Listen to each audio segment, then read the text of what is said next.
একদিন এক শেয়াল খুব ক্ষুধার্ত ছিল। সে খাবারের খোঁজে ঘুরতে ঘুরতে নদীর ধারে গেল। সেখানে সে এক কুমিরকে রোদ পোহাতে দেখল। শেয়ালটা খুব চালাক ছিল। সে ভাবল, এই কুমিরটাকে বোকা বানিয়ে কিছু একটা করতে হবে। শেয়াল বলল, ওহে কুমির দাদা, তুমি তো খুব শক্তিশালী, কিন্তু তুমি কি জানো এই নদীর ওপারে আরও বড় বড় মাছ আছে? কুমির অবাক হয়ে বলল, সত্যি? কিন্তু আমি তো সেদিকে যেতে পারি না। শেয়াল বলল, আমি তোমাকে রাস্তা দেখাতে পারি, তবে আগে তুমি চোখ বন্ধ করো, আমি মন্ত্র পড়ে তোমাকে শক্তি দেব। কুমির বিশ্বাস করে চোখ বন্ধ করল।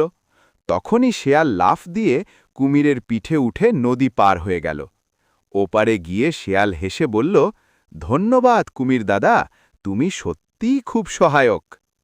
শিক্ষা: চালাকির সাথে সবসময় সাবধান থাকতে হয়, না হলে অন্য